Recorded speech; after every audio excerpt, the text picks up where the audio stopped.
Не хочется говорить о том, что могут сказать абсолютно любые люди за чужой мир, за то, что происходит в мире или еще что-то.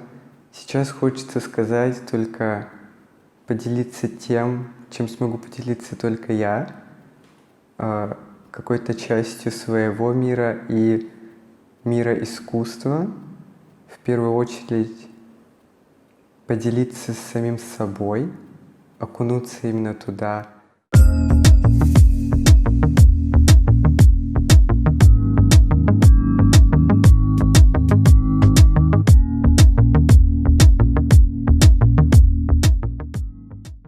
Сегодня мы поговорим про мою одну из самых любимых съемок, которая напоминает мне о какой-то легкости, вдохновении, свободы, различных отсылок в каких-то мельчайших деталях, которые наполнены тем или иным смыслом, и просто в той самой красоте, которую хочется показать и как-то запечатлить.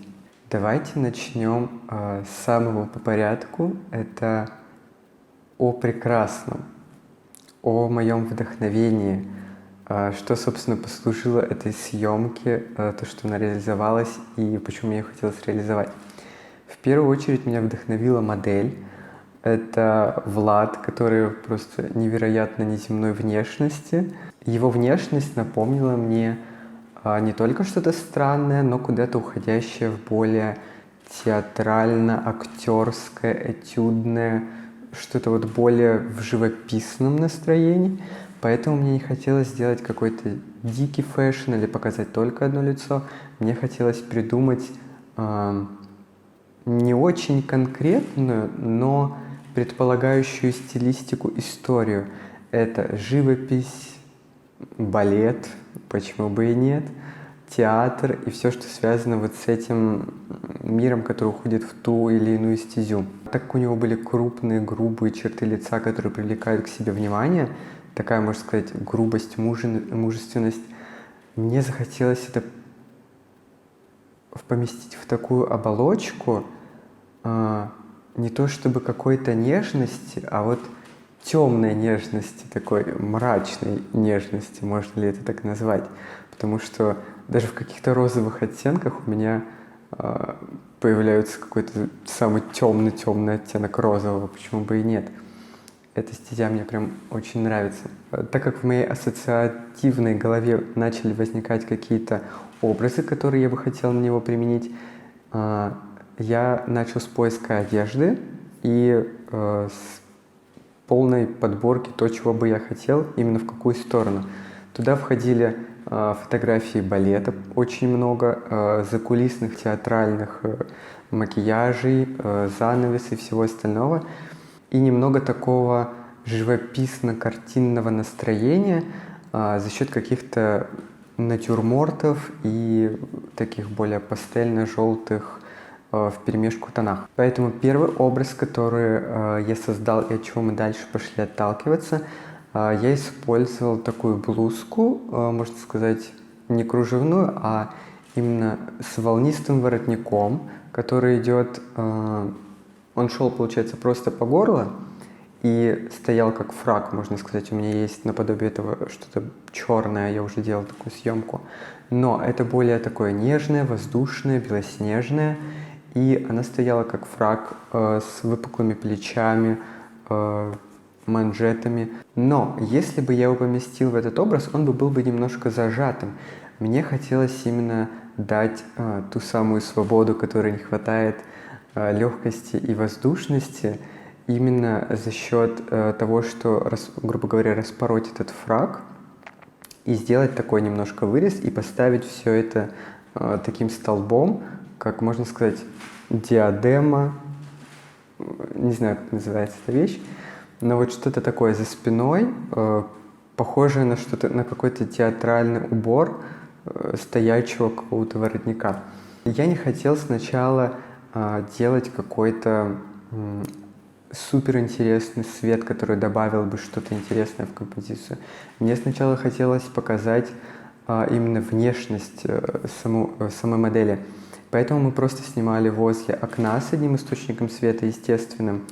Давался такой более грубоватый свет, и за счет этого он подчеркивал скулы, текстурную кожу, что очень важно. Визажист сделал потрясающий мужской макияж, который сначала никак себя не выдавал, просто выровняли тон, что-то добавили, что-то убавили, просто сделали базовый макияж, который используется там при съемках кино, грим и так далее. Просто максимальная база для самого естественного вида. Если, допустим, смотреть какие-то живописные картины, они, каких-то далеких времен, да и, мне кажется, даже нынешние какие-то портреты, которые рисуют, их в основном делают в какой-то теплой цветовой гамме и, скорее всего, с каким-то именно боковым немножечко светом, потому что, чтобы лицо было объемным, текстурным, больше деталей, глубины тени, свет, блики и все вот это остальное, чтобы лицо не было равномерно освещено, потому что из-за этого тогда пропадают черты лица,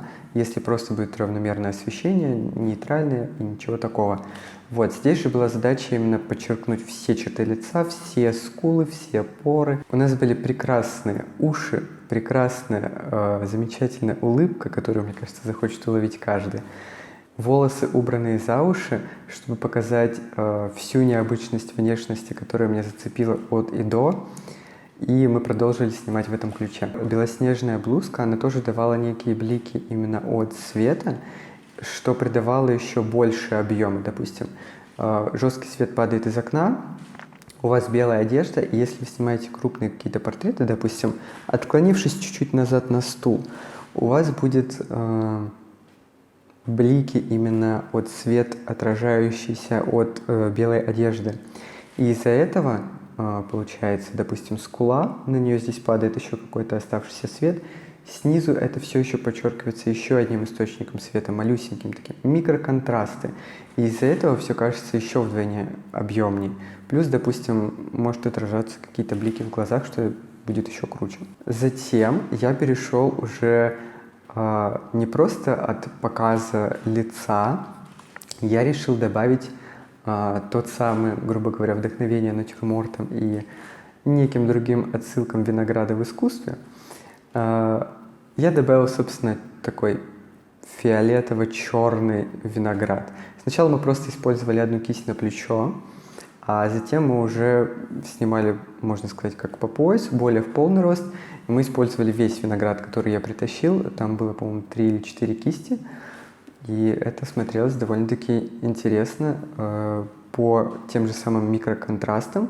Сзади, кстати, использовался просто серый фон, который был немножко дальше, в тени, и не особо привлекал к себе внимание. Но мне хотелось не просто, допустим, чтобы он был светлый, а чтобы именно темным. Поэтому серый фон служит прям идеальной тенью на задний план. Поэтому у нас есть прекрасная модель, хорошая одежда, которая дополняет образ, и определенный реквизит, который создает то самое живописное настроение, которого и хотелось добиться. И вот такие кадры у нас получились.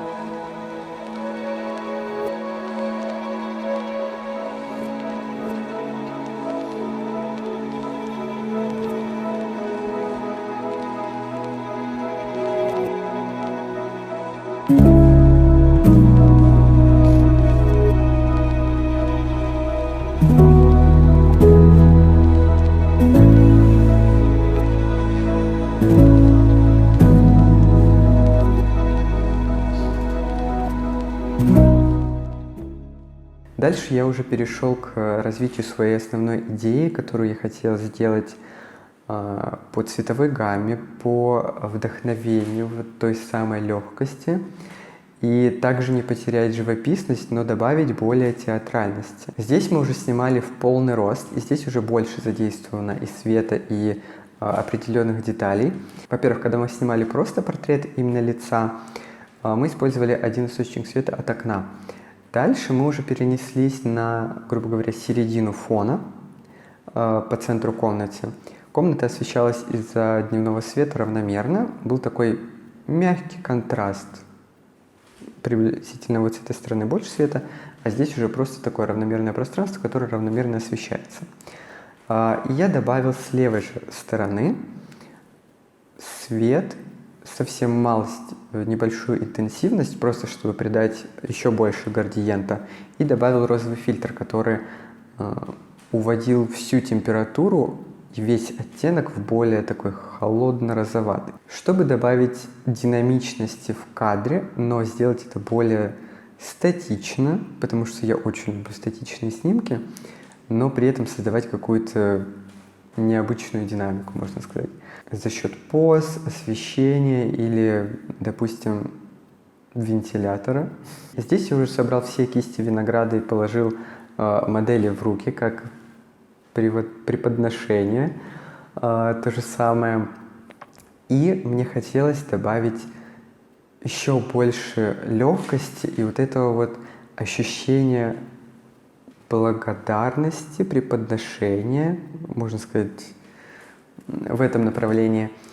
Я хотел сделать именно это все в пастельных оттенках и добавить динамики волосам, потому что у нас были длинные волосы, которые очень круто развивались на ветру. Поэтому наш прекрасный визажист служил человеком, который создавал ветер на площадке.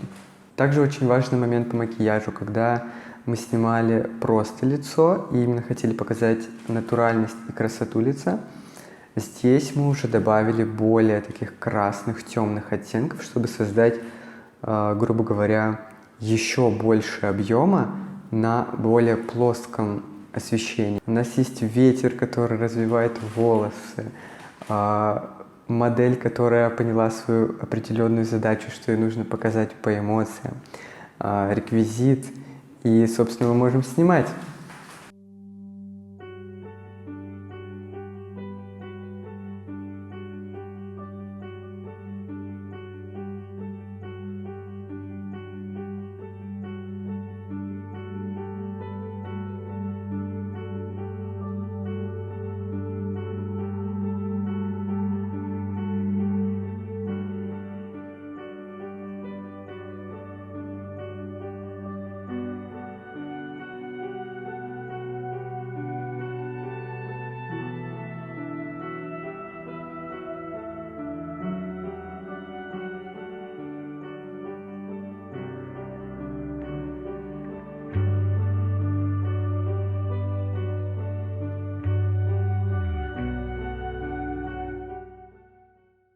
В последнее время я очень люблю добавлять именно динамику волосам.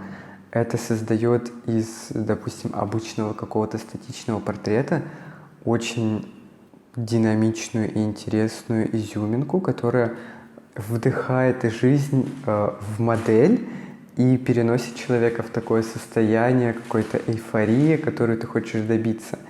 Вот. Я думаю, в следующих видео я тоже расскажу про как это делать. Затем мы перешли к одному образу, следующему более темному, но мы по кое-каким определенным причинам решили его не то чтобы не снимать. Мы поснимали, сделали несколько кадров.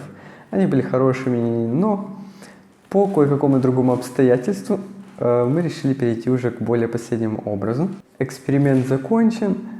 Всех взбодрили, напоили кофе, накормили и приступили к последнему образу.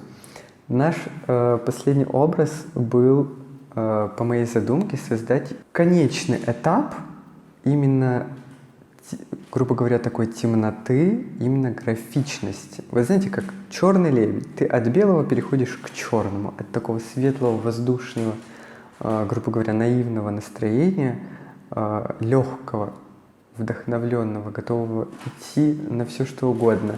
Переходишь к более такому темному, строгому, который уже все это осознал или какой-то другой части твоей жизни или личности.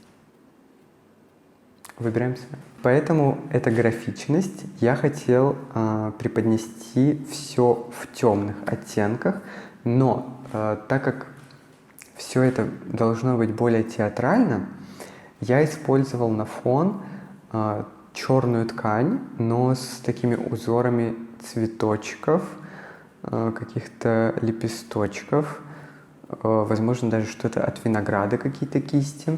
Поэтому это все гармонично сочеталось именно с предыдущим образом, где присутствовал сам виноград. По поводу модели. Здесь я хотел полностью все смыть с модели, можно сказать, как очистить человека, вдохнуть в него новую жизнь и показать ту самую всю строгость именно в каком-то внутреннем настроении, достать что-то изнутри. По одежде мы использовали шинель черную, которая просто потрясающе, невероятно красивая, графичная. И я использовал такой, можно сказать, как платок, который добавил тоже такой более графичности и акцент в кадр именно. Он был не просто белый, а такой нежно-пастельный, который перекликался с задним фоном, с теми самыми цветами. И здесь уже не должно быть никакой динамики. Если изначально мы шли от каких-то эмоций, мимики, черт лица, дальше мы перешли уже к более такой воздушности, легкости той самой. Здесь мы уже полностью статичные и рассказываем свою историю в уравновешенном, спокойном, мрачном состоянии.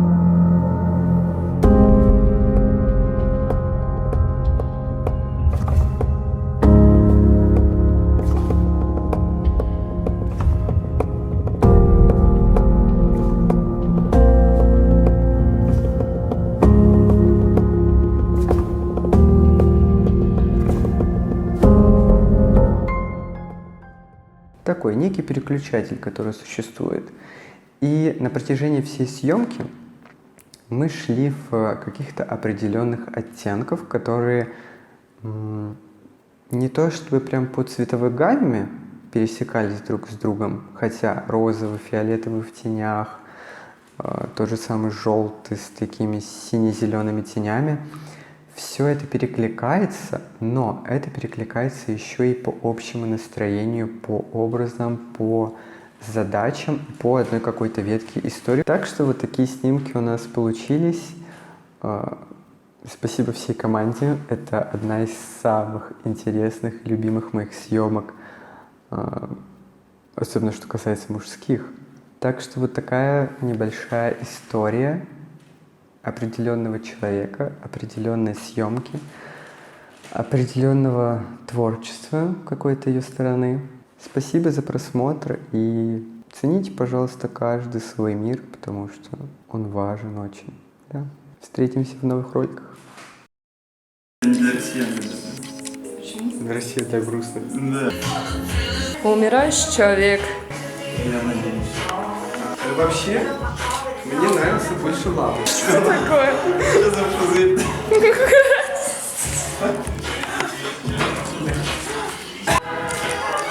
Фантастический пузырь. Пузырь топ. Пузырь. Окей. Дели. У меня на подкорке записано. Да, как-то непонятно, конечно. Нет, я буду